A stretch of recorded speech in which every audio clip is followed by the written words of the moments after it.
नमस्कार, न्यूज 11 भारत देख रहे हैं आप। मैं हूं आपके साथ पूर्णिमा पांडे। बढ़ते हैं खबरों की ओर। लोकसभा चुनाव की प्रक्रिया शुरू हो गई है।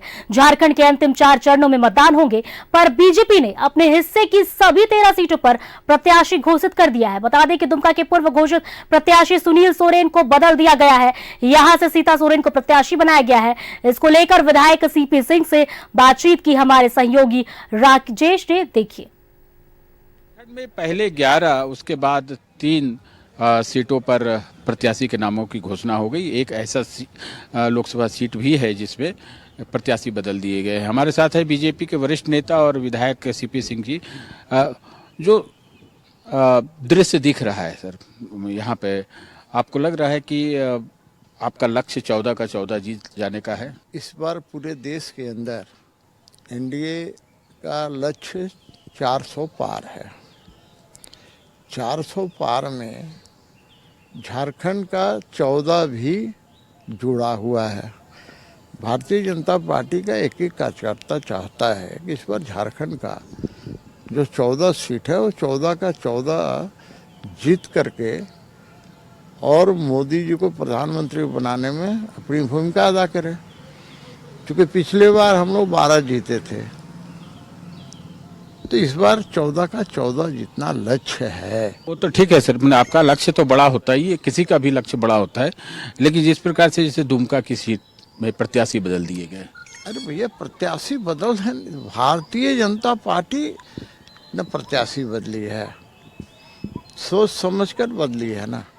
तो भारतीय जनता पार्टी प्रत्याशी बदली है तो सोच समझकर बदली। तो रिएक्शन तो हो ही सकता है कि मान लीजिए जो आपके सुनील सोरेन थे उनको किस में रिएक्शन होगा? कौन करेगा रिएक्शन?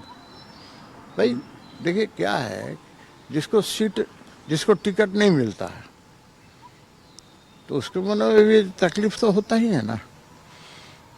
लेकिन क्या उससे भारतीय जनता पार्टी का चुनाव जीतने में कहीं अड़चन आती है क्या?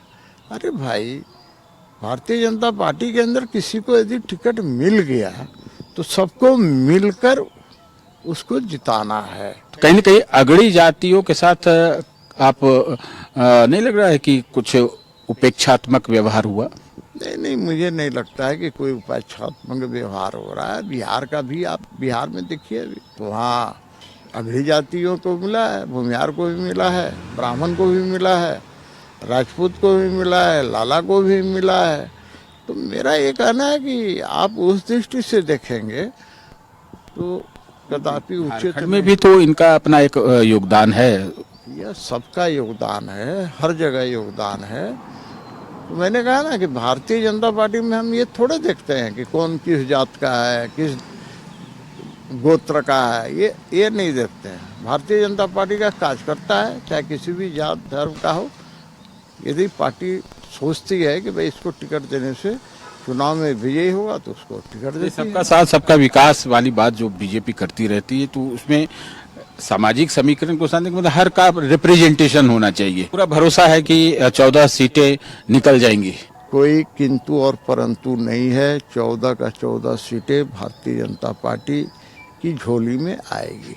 तो ये बीजेपी के वरिष्ठ विधायक हैं, पूर्व मंत्री रह चुके हैं, इनका अनुभव बताता है कि इस बार का जो माहौल है उसमें प्रत्याशी बहुत ज्यादा मायने नहीं रखता है। और कैमरामैन राजा के साथ राजेश कुमार, न्यूज 11 भारत, रांची।